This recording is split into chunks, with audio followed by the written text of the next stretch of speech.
Ariel a fait de la Kabbalah. Et toi ?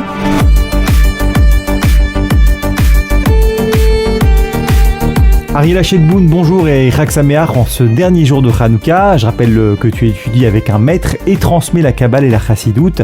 Le titre de tes livres, Une année avec la Kabbale, secrets de la Torah et des fêtes juives. Alors la semaine dernière, on a commencé à s'intéresser au sujet de Joseph, Yosef Hatzadik, Yosef le Juste. C'est un homme hors du commun et on va s'approfondir aujourd'hui davantage sur son niveau spirituel.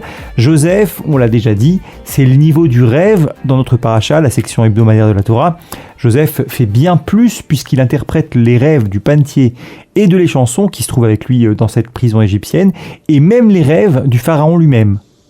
Lorsque Joseph interprète les rêves du panetier et de l'échanson ou qu'il révèle à Pharaon ce que Dieu lui a fait voir en rêve de manière voilée, Joseph met en lumière, il éclaire ce qui était crypté et inaccessible. Comment ?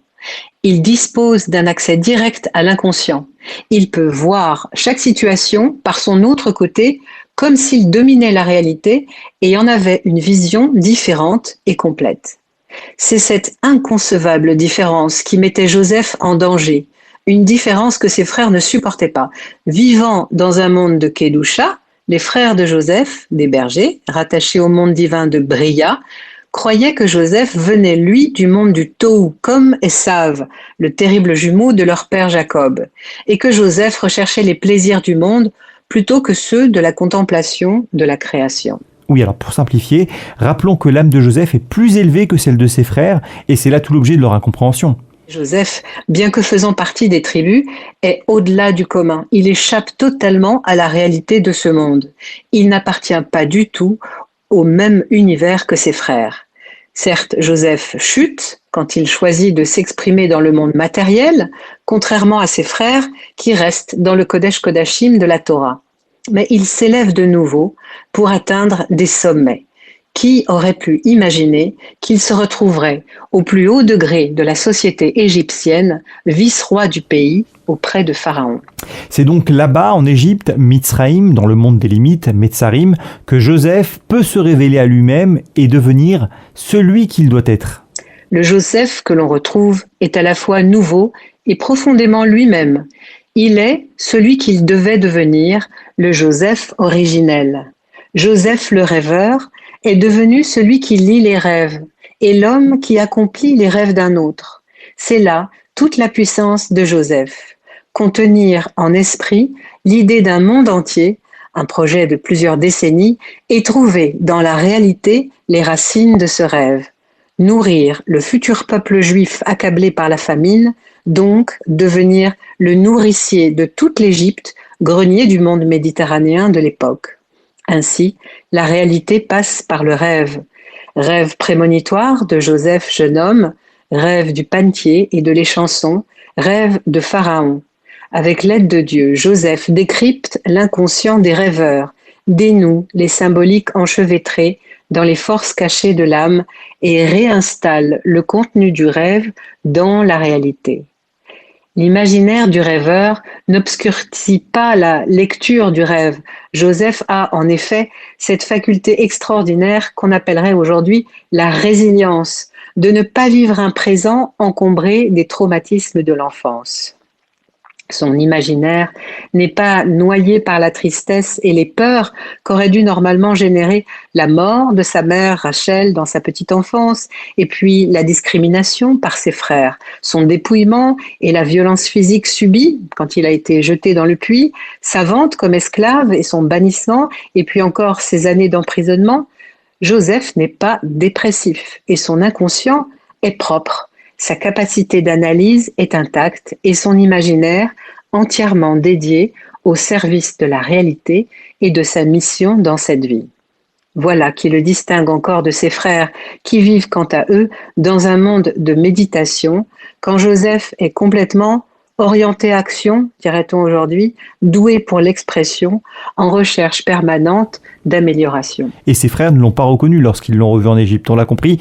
C'est Joseph qui poursuit en particulier la mission de son père Jacob, qui est d'intégrer les lumières les plus élevées, les plus hautes, dans le monde le plus bas et matériel. Joseph avait réussi à intégrer les orotes de Tohu dans des kelim de tikkun, Autrement dit, vivre pleinement sa spiritualité, sa différence juive, sa mission sur terre, dans un corps et dans un environnement diamétralement opposé à sa culture familiale, l'Égypte. Joseph est l'expression de Dieu dans la réalité matérielle, dans le quotidien trivial des besoins physiques et sociaux. Alors on va maintenant rentrer avec toi, Ariella, dans les mondes spirituels et on va parler brièvement, première notion de ce qu'on appelle l'enchaînement des mondes, le Seder Ishtalshelut, 4 mondes, du plus spirituel au plus matériel, le monde de la matière physique, 4 mondes qui contiennent la racine des Neshamot. Le monde que nous connaissons, le monde dans lequel nous vivons, résulte d'un enchaînement, depuis son image dans la pensée du Créateur jusqu'ici. L'idée de l'univers traverse ainsi des mondes et s'y habille, comme on dit, à différents stades. Olam à Atzilut, le monde de l'émanation, qui est une projection virtuelle de cette idée première. Et ensuite, Olam à Bria, le monde de la création, le monde dans lequel Adam est introduit quand il quitte le Gan Eden. C'est un monde déjà séparé du divin, un monde purement spirituel qui évoque la capacité créatrice, l'intelligence fulgurante, l'abstraction. Vient ensuite Olam ha-Yetzira, le monde de la formation, un monde des pensées, des émotions, des sentiments.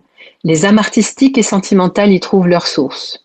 Et enfin, en dernier, le monde de l'action, Olam ha-Asiya, notre monde physique, celui de la matière, des lois naturelles et de la causalité. Alors évidemment, les choses sont beaucoup plus complexes avec la Kabbale. Chaque monde contient tous les mondes. Les sources d'âme, c'est comme un feuilletage et l'on peut ainsi être Neshama de Yetzira tout en étant d'Atsilut comme tous les juifs, mais avoir chuté ou alors peiné à s'élever et rester Nefesh de Nefesh en Bria, etc. Voilà, c'était juste un premier aperçu des mondes divins. Voilà, merci Ariella pour ces premières notions du Seder Ishtalshelut, l'enchaînement des mondes. Et on va s'arrêter là pour aujourd'hui et se souhaiter un Shabbat Shalom et Chag Sameach en ce dernier jour de Hanouka. Chag Hanouka Sameach et Shabbat Shalom. On rappelle le titre de tes livres, Une année avec la Kabbale, Secrets de la Torah et des fêtes juives, à commander sur Amazon.fr. Ariella fait de la Kabbalah et toi, à la semaine prochaine.